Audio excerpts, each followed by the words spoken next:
નમસ્કાર વિદ્યાર્થી મિત્રો, હું સંગીતા માછી. આજે આપણે ધોરણ 9 સામાજિક વિજ્ઞાનમાં ચેપ્ટર નંબર 15 જળ પરિવાહ વિશે ચર્ચા કરવાની છે. જળ એટલે કે પાણી અને પરિવાહ એટલે કે તેના પ્રવાહ વિશે આપણે ચર્ચા કરવાની છે. તો સૌથી પહેલાં તો જળ પરિવાહ જે શબ્દ છે એ એક નદી તંત્રના વ્યવસ્થિત પ્રણાલી માટે વપરાયેલો છે. જળ પરિવાહ શબ્દ નદી છે એના વ્યવસ્થિત પ્રવાહ એટલે કે પ્રણાલી માટે વપરાયેલો છે. આપણે ભારતનું ભૂપૃષ્ઠ જોઈએ તે એક મુખ્ય નદી હોય અને તેમાંથી નીકળતી શાખા નદીઓ. હવે આપણને શાખા એટલે શું એ ખબર ના હોય,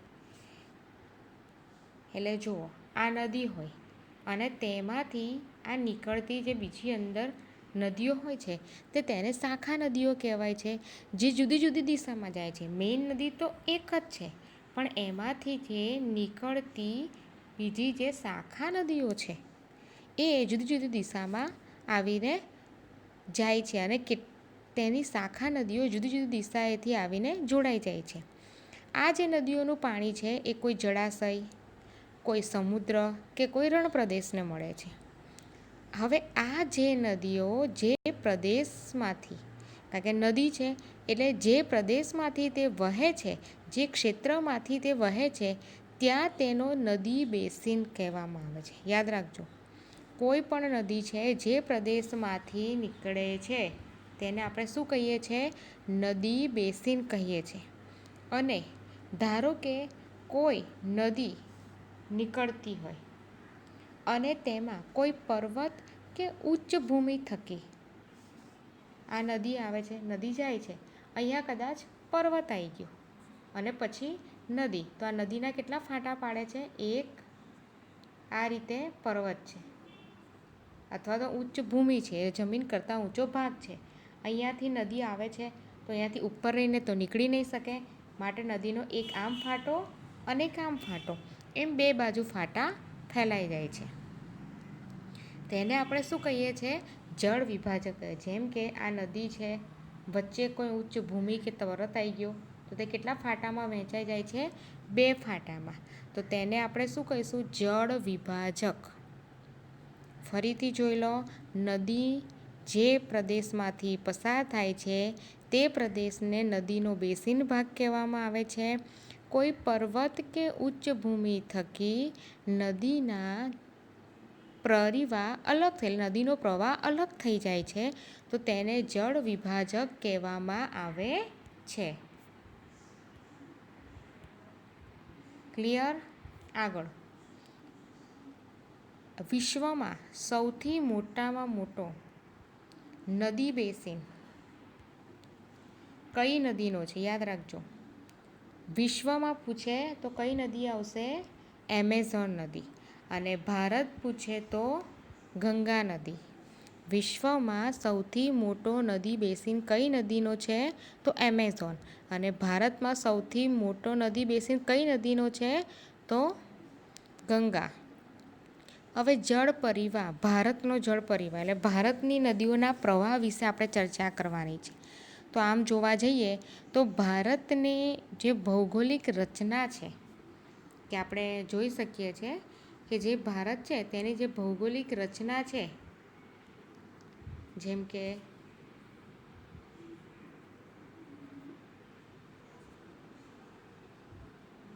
આ રીતે, બરાબર છે?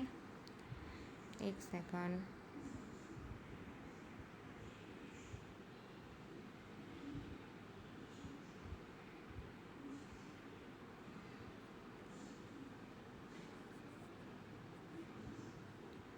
આપણે આ ભારત છે તો જે આ ભારતની ભૌગોલિક રચના જે છે તેના આધારે ભારતની નદીઓના બે ભાગ પડે છે. કઈ રીતે? તો જે આ ઉપરની જે નદીઓ છે એને ઉત્તરની નદીઓ કે હિમાલયની નદીઓના નામથી ઓળખવામાં આવે છે. અને જે આ નીચે ઊંધો ત્રિકોણ છે એટલે કે જેની ત્રણ બાજુએ સમુદ્ર આવેલો છે તેને આપણે દ્વીપકલ્પની નદીઓ કહેવામાં આવે છે. એટલે ભારતની નદીઓને બે ભાગમાં વહેંચવામાં આવી છે, હિમાલયની નદીઓ અને દ્વીપકલ્પની નદીઓ. આગળ, પ્રાકૃતિક રચનાની વિશેષતાના આધારે ભારતની નદીઓના બે ભાગ પડ્યા છે, હિમાલયની નદીઓ અને દ્વીપકલ્પની નદીઓ. તમને તફાવત પણ પૂછાઈ શકે છે 2 માર્ક્સમાં કે હિમાલયની નદીઓ અને દ્વીપકલ્પની નદીઓનો તફાવત જણાવો. તો સૌથી પહેલાં તો હિમાલયની નદીઓ જે છે તેનો જળ પ્રવાહ કેવો છે? તો તેનો જળ પ્રવાહ કાયમી છે. કેવો જળ પ્રવાહ છે? કાયમી છે. કેમ? કારણ કે ત્યાં 12 માસ પાણી જોવા મળે છે.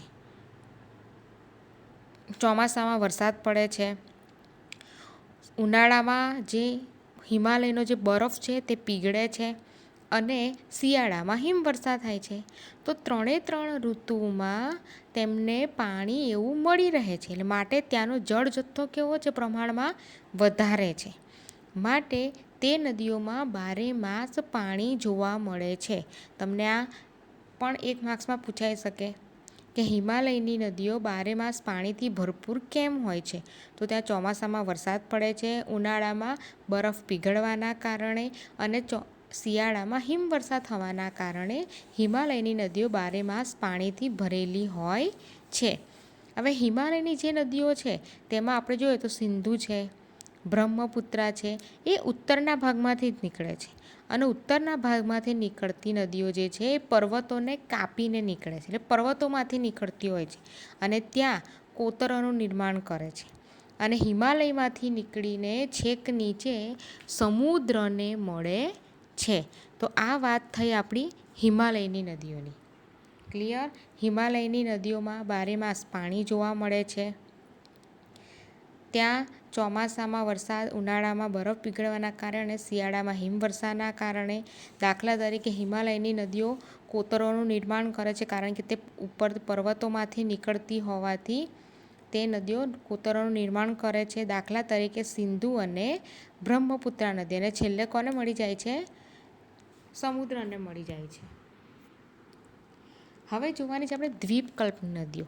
તો દ્વીપકલ્પની નદીઓ કેવી રીતે કે મોસમી નદીઓ છે. મોસમ એટલે મોસમ પ્રમાણે, કારણ કે આપણો જે ભારત છે એ મોસમી આબોહવા ધરાવે છે. માટે દ્વીપકલ્પની નદીઓ છે એમાં ખાલી જળ જથ્થો ક્યારે? વરસાદ ઉપર આધાર. જો વરસાદ વધારે પડે તો પાણીનું પ્રમાણ વધારે જોવા મળે છે, જો વરસાદ ઓછો પડે તો પાણીનું પ્રમાણ ઓછું જોવા મળે છે. વરસાદની ઋતુ એટલે ચોમાસા પછી જ્યારે શિયાળો આવે છે ત્યારે આપણે જોઈએ છે કે ચોમાસા કરતાં પાણી થોડું ઓછું હોય છે અથવા તો બંધ થઈ જાય છે. જ્યારે ઉનાળામાં તો ઘણી નદીઓ એવી પણ છે કે બિલકુલ બંધ, બિલકુલ પાણી આપણને જોવા મળતું નથી. બીજું, હિમાલયની જે નદીઓ છે તેની સરખામણીમાં, કારણ કે હિમાલયની નદીઓ કેવી છે? લાંબી છે. છેક ઉત્તર ભારતમાંથી નીકળીને નીચે અરબ સાગર અને બંગાળાની ખાડીને મળે છે. જ્યારે દ્વીપકલ્પની નદીઓ કેવી છે? લંબાઈમાં ટૂંકી છે અને છીછરી છે. જ્યારે હિમાલયની નદીઓ ઊંડી છે. ભારતની જે પ્રાકૃતિક રચના છે તે પ્રમાણે જે પહાડો છે એ પહાડોમાંથી દ્વીપકલ્પની નદીઓ પશ્ચિમ ઘાટ તરફ વહીને બંગાળાની ખાડીને મળી જાય છે. માટે એવું કહી શકાય કે દ્વીપકલ્પની નદીઓ માટે પશ્ચિમ ઘાટ એ જળ વિભાજક છે. યાદ રાખજો આ.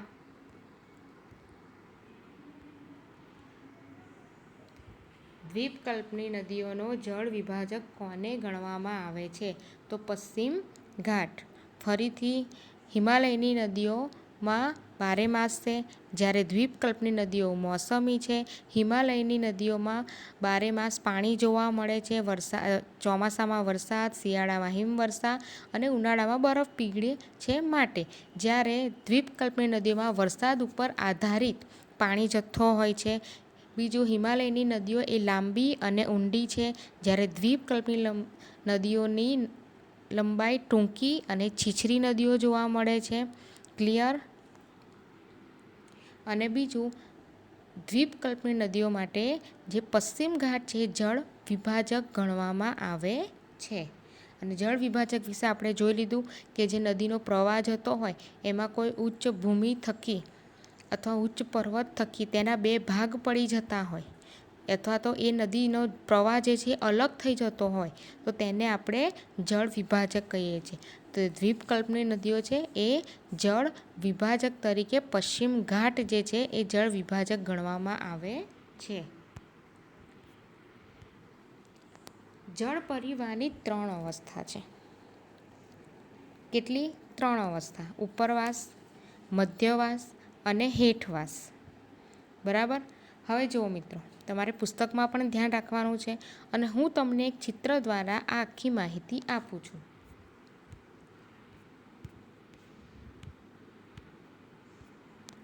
આ જુઓ, કોઈ પણ નદી છે. આ નદી પર્વતમાંથી નીકળે છે. બરાબર. ક્યારે? અહીંયા આ પર્વતમાંથી નદી નીકળે છે. હવે ઉપરથી આપણે પાણી નીચે પડશે તો એની સ્પીડ કેવી હશે? વધારે હશે. તો આ નદી પર્વતમાંથી નીકળે છે, તેનું ઘસારણ પણ કેવું હશે? તીવ્ર, એટલે વધારે હશે. અને વધારે આવતું હોવાથી તે પોતાની જોડે રેતી, કાંપ બધું જ લઈને નદી નીચે આવે છે. જેમ જેમ આપણે ઉપરથી નીચે આવશે, આ જે ભાગ છે તેને આપણે ઉપરવાસ કહીએ છીએ. પર્વતમાંથી જ નીકળે છે નદી. કેવી રીતે? તીવ્ર ઘસારણથી. ઉપરથી કોઈ વસ્તુ નીચે પડે છે તો તેની સ્પીડ વધારે હોય છે. તો પર્વતમાંથી જે નદીઓ આવે છે તેનું તીવ્ર ઘસારણથી આવે છે.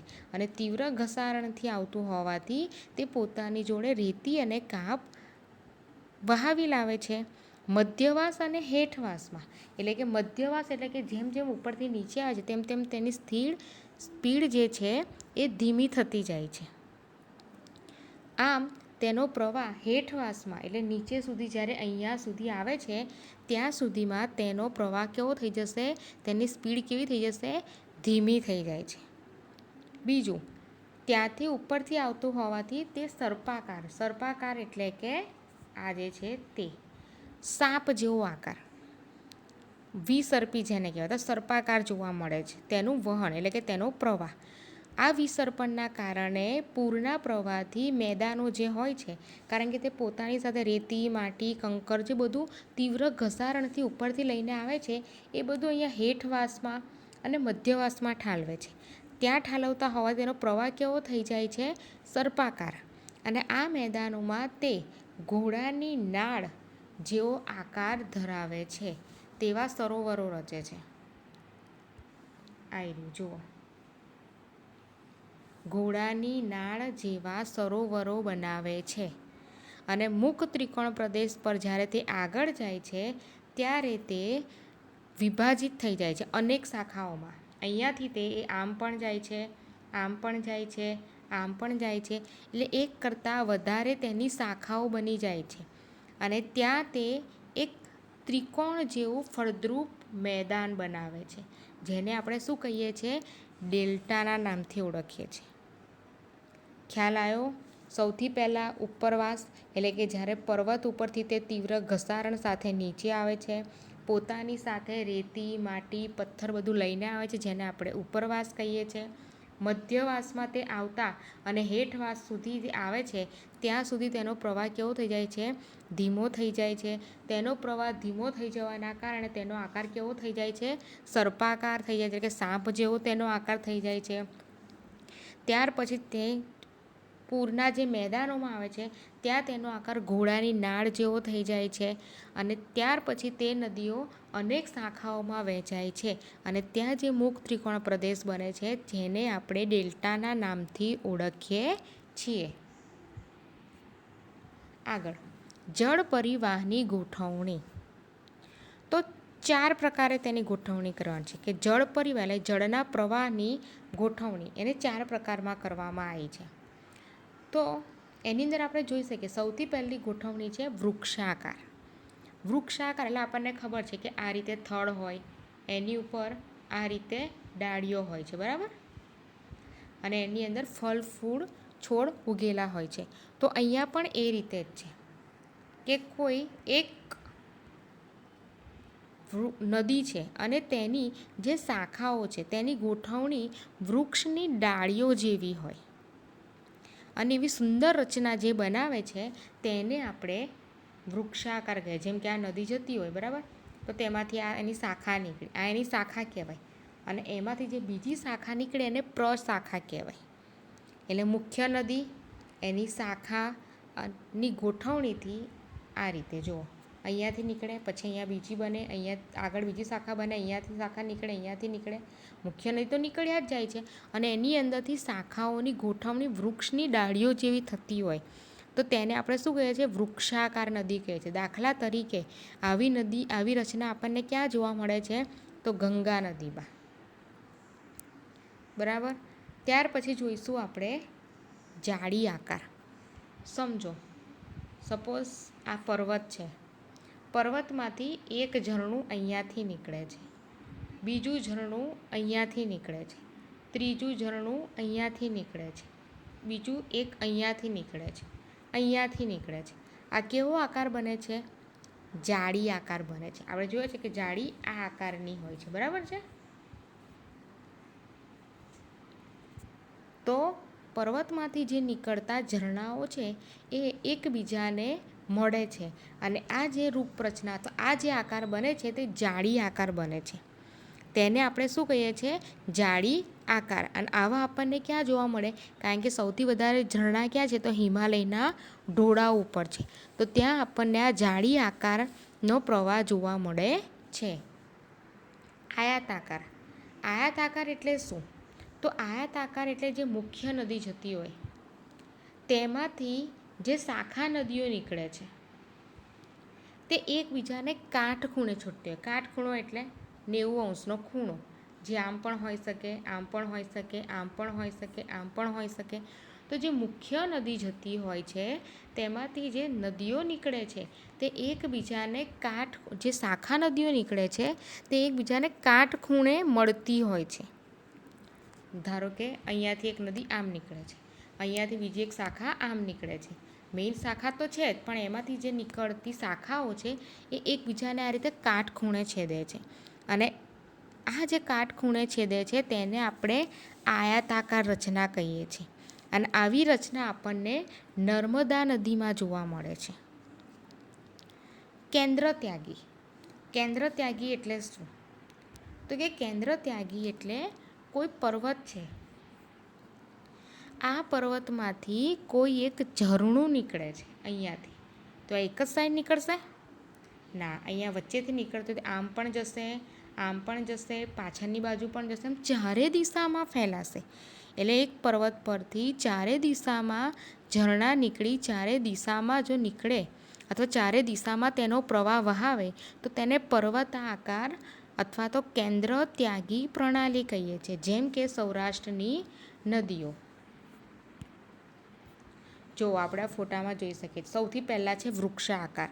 મુખ્ય નદી છે અને મુખ્ય નદીમાંથી નીકળતી જે તમને સહાયક નદીઓ બતાવે એટલે કે શાખા નદીઓ, જે એકબીજાને મળીને વૃક્ષની ડાળીઓ જેવો આકાર બનાવે છે, જેને આપણે વૃક્ષાકાર પ્રણાલી કહીએ છીએ. દાખલા તરીકે ગંગા. નીચે જુઓ બાજુમાં જાળી આકાર. પર્વત છે અને પર્વતમાંથી નીકળતા જે ઝરણાઓ છે એ એકબીજાને મળે છે અને જાળી જેવો આકાર બનાવે છે. તેને આપણે શું કહીએ છીએ? જાળી આકાર પ્રણાલી, જે આપણને હિમાલયના ઢોળાવ ઉપર જોવા મળે છે. નીચે જુઓ આયાત આકાર.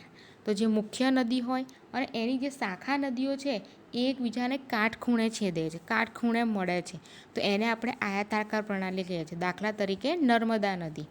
કેન્દ્ર ત્યાગી. લાસ્ટમાં જે આપણે જોઈએ છે કે મધ્યમાં શિખર છે અને શિખર પરથી જે ઝરણો નીકળે છે, તો નદી નીકળે છે, તે ચારે બાજુએ તેનો પ્રવાહ વહે છે. માટે આપણે તેને પર્વતાકાર અથવા તો કેન્દ્ર ત્યાગી પ્રણાલી કહીએ છીએ. આવી પ્રણાલી આપણને ક્યાં જોવા મળે છે? તો સૌરાષ્ટ્રની નદીઓમાં.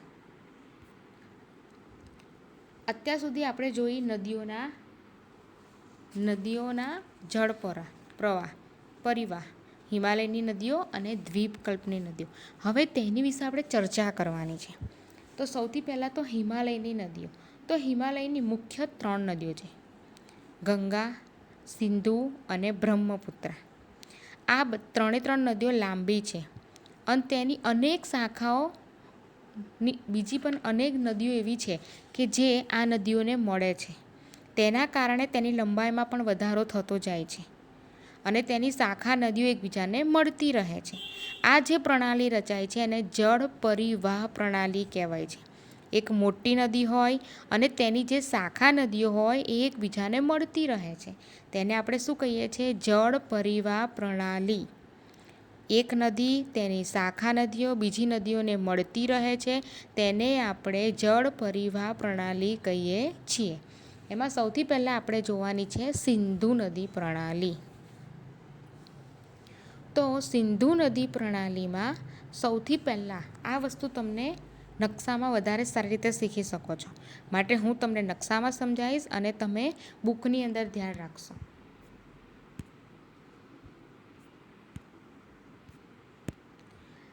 કે જે સિંધુ નદી છે એ સિંધુ નદીનું ઉદ્ગમ સ્થાન એટલે કે ત્યાં ક્યાંથી નીકળે છે. તો સૌથી પહેલાં તો સિંધુ નદી આપણને તિબ્બતમાં આવેલા માનસરોવર પાસેથી નીકળે છે, અહીંયાથી. યાદ રાખજો, કારણ કે એક્ઝામમાં તમને નદીઓ પણ નકશાની અંદર પૂછાય છે, નદીનો પણ એક માર્ક્સ હોય છે. તો માનસરોવર પાસેથી નીકળે છે. પહેલાં તે પશ્ચિમ તરફ વહીને, પશ્ચિમ એટલે કે આ બાજુની દિશામાં આગળ વધે છે. ત્યાં જમ્મુ કાશ્મીરની અંદર પ્રવેશ કરે છે, પણ કયા જિલ્લામાંથી? લદ્દાખ જિલ્લામાંથી. કયા જિલ્લામાંથી? યાદ રાખજો, આ જમ્મુ કાશ્મીરમાં સિંધુ નદી કયા જિલ્લામાંથી પ્રવેશ કરે છે? તો લદ્દાખ જિલ્લામાંથી. ત્યાં કોતરોનું નિર્માણ કરે છે. હવે તેને અહીં બીજી 4 નદીઓ મળે છે, જેનું નામ છે જાસ્કર, નુબ્રા,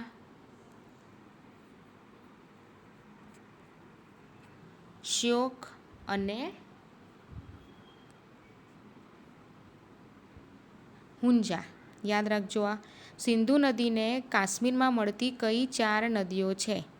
તો જાસ્કર, નુબ્રા, શ્યોક અને હુંજા.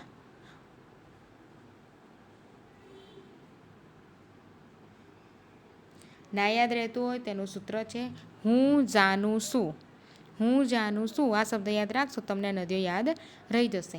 ત્યાર પછી તે કાશ્મીરમાં વહીને કાશ્મીરથી બહાર નીકળે છે, અને જ્યાંથી તે બહાર નીકળે છે એ જગ્યા કઈ?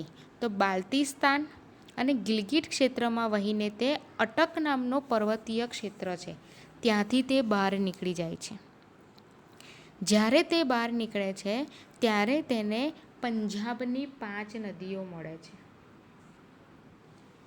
સતલુજ, બિયાસ, રાવી, ચિનાબ, ઝેલમ. કઈ કઈ કીધી મેં તમને? સતલુજ, સરાબી, સતલુજ, રાવી, બિયાસ, ચિનાબ અને ઝેલમ. આ 5 નદીઓ તેને ત્યાં મળે છે. આ 5 નદીઓ પાકિસ્તાનના મીઠાનકોટ પાસે. કઈ જગ્યાએ? પાકિસ્તાનના મીઠાનકોટ પાસે સિંધુ નદીને મળે છે. ત્યાં આ બધી જ નદીઓનો પ્રવાહ ભેગો થાય છે, અને ત્યાર પછી આ બધી જ નદીઓ ક્યાં થઈ જાય છે? અરબ સાગરની અંદર મળી જાય છે. એટલે કે આ બધી નદીઓનો પ્રવાહ અહીંયા ભેગો થઈને મીઠાનકોટ પાસેથી અરબ સાગરની અંદર આ નદી મળી જાય છે. આ નદી જે છે એનો ત્રીજો ભાગ નદી બેસીન એટલે શું? આપણે આગળ ચર્ચા કરી કે જે પ્રદેશમાંથી નદી પસાર થતી હોય તે પ્રદેશ તેનો નદી બેસીન કહેવાય. તો આ સિંધુ નદી જે છે તેનો બેસીનનો ત્રીજો ભાગ ભારતના જમ્મુ કાશ્મીરના પર્વતીય વિસ્તારોમાં છે. ત્રીજો ભાગ. આ નદીની લંબાઈ કેટલી છે? તો આ નદીની લંબાઈ છે 2900 કિલોમીટર. કેટલી? 2900 કિલોમીટર. આ નદીની વહેંચણી માટે ભારત અને પાકિસ્તાન વચ્ચે કરાર થયેલો છે 1960માં. આ નદીનો કેટલા ટકા જળ એટલે કે પાણી ભારત વાપરે છે? તો 20%. આ સિવાય જે આ નદી છે, આ નદીમાં સતલુજ, રાવી અને બિયાસના જળનો ઉપયોગ જે અહીંયા પશ્ચિમ પંજાબ, હરિયાણા અને રાજસ્થાનના જે રાજ્યો છે, રાજ્યો તેમાં સિંચાઈ તરીકે કરવામાં આવે છે. ક્લિયર? ફરીથી જોઈ લો. સિંધુ નદીનો ઉદ્ગમ સ્થાન એટલે ક્યાંથી નીકળે છે? તો તિબ્બતમાં માનસરોવર પાસેથી નીકળે છે. તે ત્યાંથી પશ્ચિમ તરફ વહે છે. જમ્મુ કાશ્મીરમાં લદ્દાખ જિલ્લામાંથી તે પ્રવેશ કરે છે. ત્યાં કોતરોનું નિર્માણ કરે છે. અહીંયા તેને હુંજા, જાસ્કર, નુબ્રા, શ્યોક, નુબ્રા, જાસ્કર આવી નદીઓ મળે છે. ત્યાર પછી તે બાલ્ટિસ્તાન અને ગિલગિટમાં થઈને અટક નામના પર્વતીય પ્રદેશમાંથી બહાર નીકળે છે. ત્યાં તેને પંજાબની 5 નદીઓ સતલુજ, બિયાસ, રાવી, ચિનાબ, ઝેલમ આ બધી શાખા નદીઓ મળે છે. આ 5 નદીઓનું પાકિસ્તાનના મીઠાનકોટ પાસે તેમને આ નદીઓનું પાણી મળે છે. અને ત્યાર પછી તેનો આ બધો જ 5 નદીઓનો પ્રવાહ અને જે સિંધુ નદીનો પ્રવાહ આ બધો જ પ્રવાહ પાકિસ્તાનમાં રહીને અરબ સાગરને મળી જાય છે. મેદાની પ્રદેશમાં તેનો પ્રવાહ કેવો હોય છે? મંદ એટલે કે ધીમો હોય છે. પરંતુ સિંધુ નદીનો ત્રીજો ભાગ બેસિન ભારતની અંદર જમ્મુ કાશ્મીરમાં છે. આ નદીની લંબાઈ 2900 કિલોમીટર છે. આ નદીની પાણીની વહેંચણી માટે ઈસવીસન 1960માં ભારત અને પાકિસ્તાન વચ્ચે કરાર થયેલા છે. જેના અનુસાર ભારત માત્ર 20% જ પાણીનો ઉપયોગ કરે છે. સતલુજ, રાવી, બિયાસ આ જે જળનો ઉપયોગ છે એ પંજાબ, હરિયાણા, રાજસ્થાન જેવા દક્ષિણ અને પશ્ચિમ ક્ષેત્રોમાં સિંચાઈ તરીકે કરવામાં આવે છે. ક્લિયર? હવે આપણે આગળની નદી પ્રણાલી જોઈશું, જે આવશે ગંગા. બરાબર? આ જે ગંગા નદી છે, જે હિમાલયની ગંગોત્રી હિમ નદીમાંથી નીકળેલ ભાગીરથી અને અલકનંદાના દેવપ્રયાગમાં એટલે કે ઉત્તરાખંડમાં પરસ્પર મળે છે. જો આ પણ આપણે નકશા દ્વારા સમજીશું, જેથી આપણે સરળતાથી સમજી શકીશું. આ જે નદી છે ગંગા નદી, જે હિમાલયમાંથી એટલે કે હિમ નદીમાંથી નીકળેલી ભાગીરથી અને અલકનંદા. જો તમને આ નકશાની અંદર તમે જોઈ શકો છો.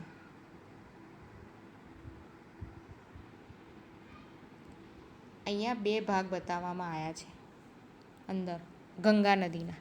જે 2 નદી છે અલકનંદા અને ભાગીરથી નદી, જે બંને ભેગી ક્યાં થાય છે? ઉત્તરાખંડમાં. અને એ જ્યારે બંનેનો પ્રવાહ ભેગો થાય છે ત્યારે તે ગંગાના નામથી ઓળખાય છે. અને હરિદ્વારના મેદાનમાંથી તે પ્રવેશે છે. હિમાલયમાંથી આવતી અનેક નદીઓ ગંગાને મળે છે. યમુના, ઘાઘરા, ગંડક અને કોશી, જે આપણે અહીંયા જોઈ શકીએ છીએ. ઘાઘરા, ગંડક, કોશી. બરાબર? તો યમુના, ઘાઘરા, ગંડક અને કોશી આ બધી જ નદીઓ ગંગા નદીને મળે છે.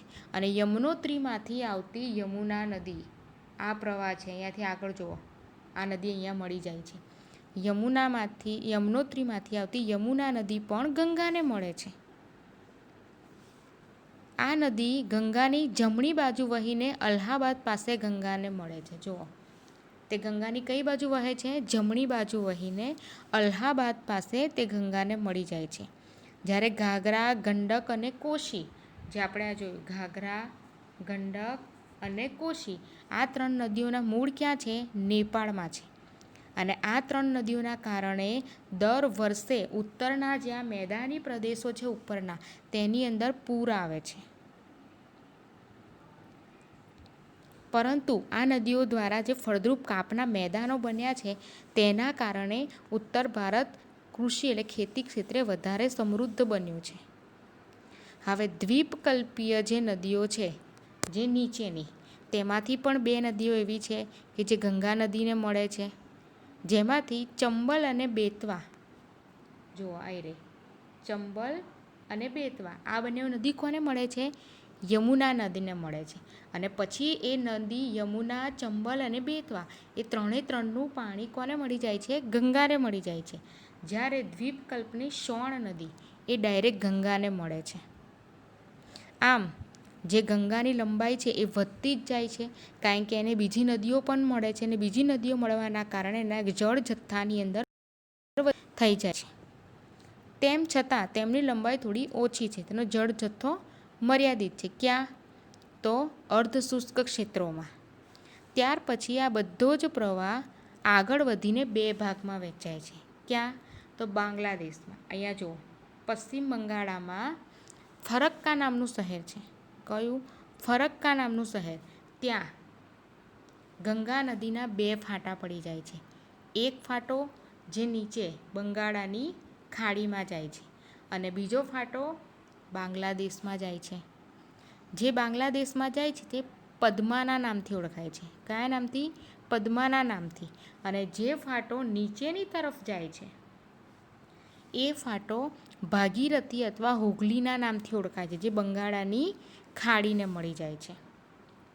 હવે જુઓ, ગંગાનો પ્રવાહ જે બાંગ્લાદેશની અંદર એન્ટર થાય છે, એવી જ રીતે બ્રહ્મપુત્રાની નદી પણ આ બાજુથી આવે છે.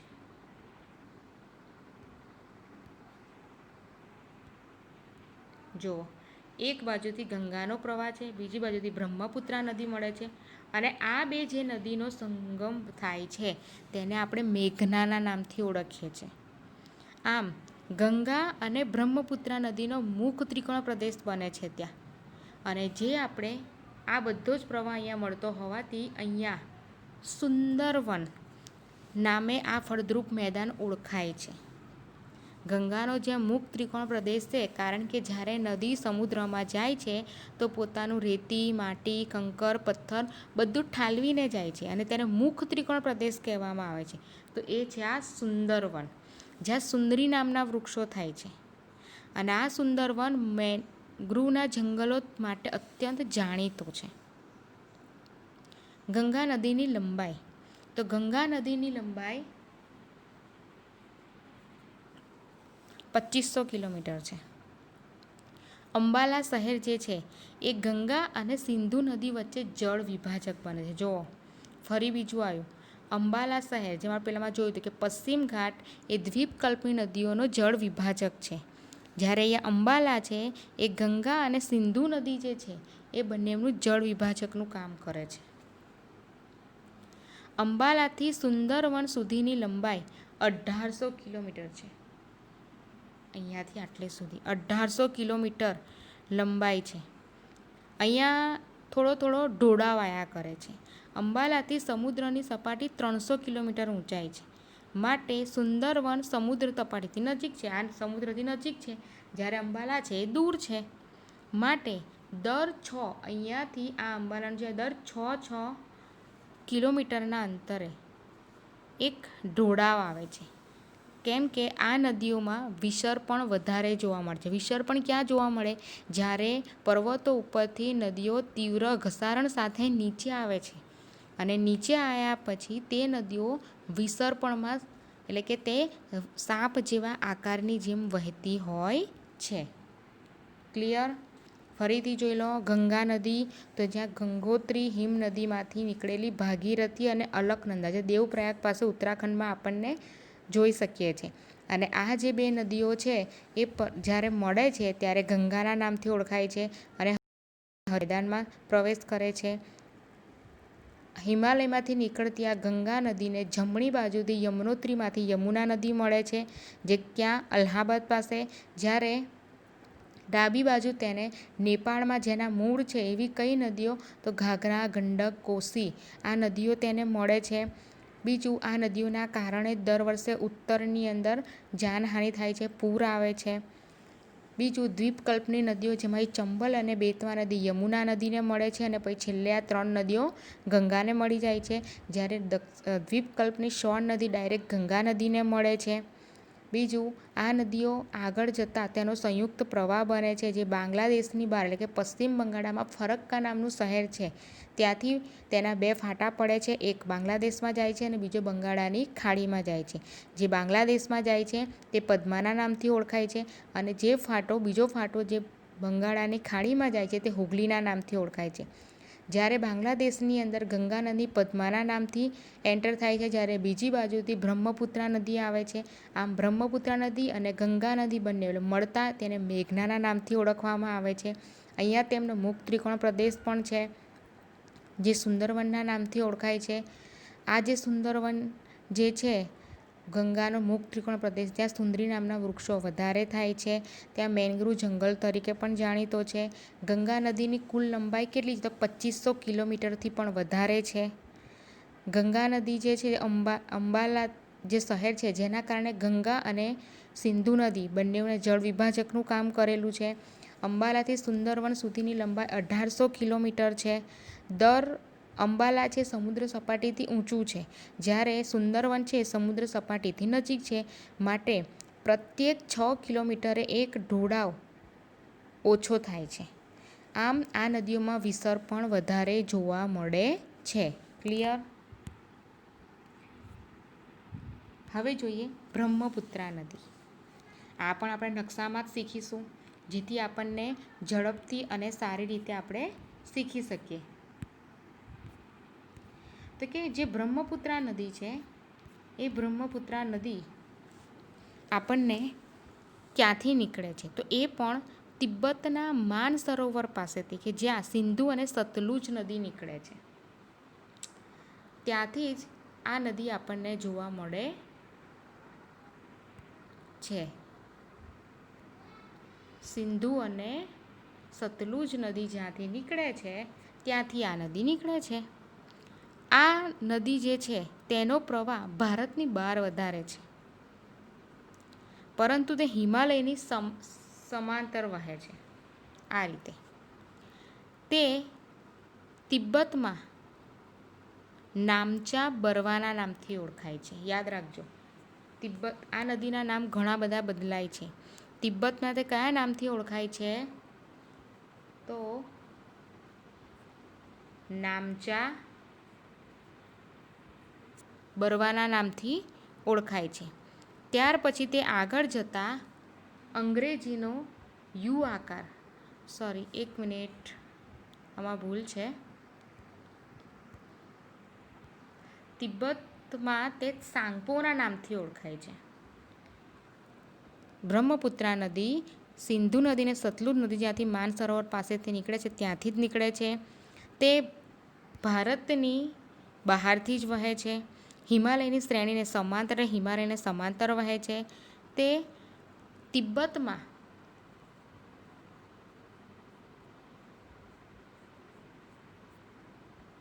સાંગપોના નામથી ઓળખાય છે.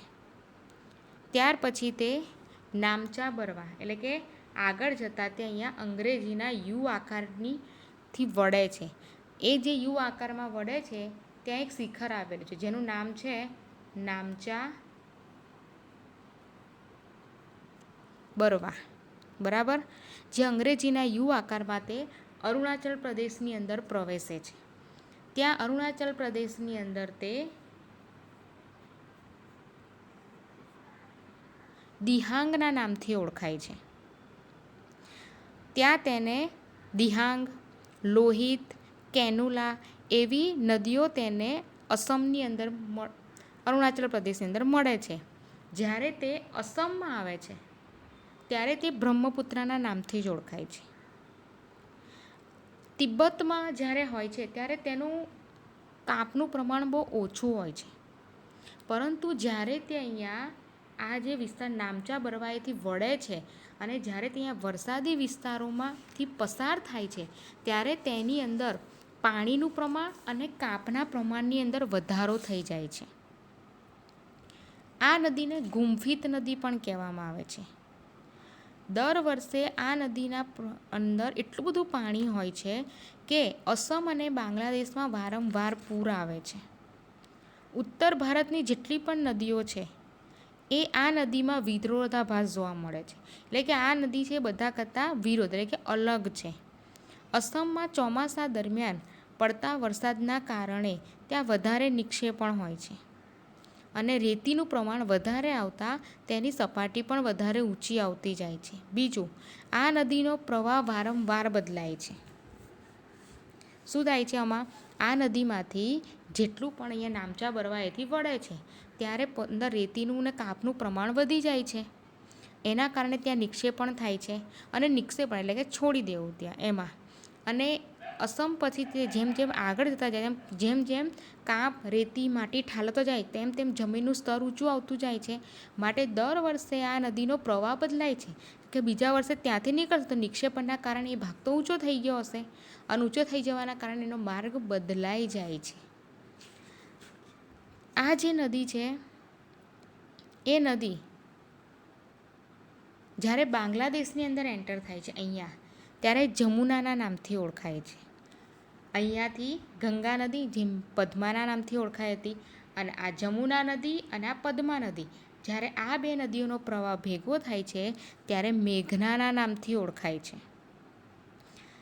આ નદી એક એવી છે કે ત્યાં એક ટાપુ છે, પણ કેવો ટાપુ? નદીય ટાપુ, જેનું નામ છે માઝુલી, જે વિશ્વનો સૌથી મોટો નદીય ટાપુ ઓળખાય છે. આ નદી છે જે પુરુષવાચક નામ બ્રહ્મપુત્ર, પુત્રી નથી. દરેક નદીઓ કેવી એવો શબ્દ આપણે વાપરીએ છીએ, મતલબ એ સ્ત્રીલિંગ છે. સિંધુ, ગંગા, સતલુજ, રાવી, બિયાસ, નર્મદા,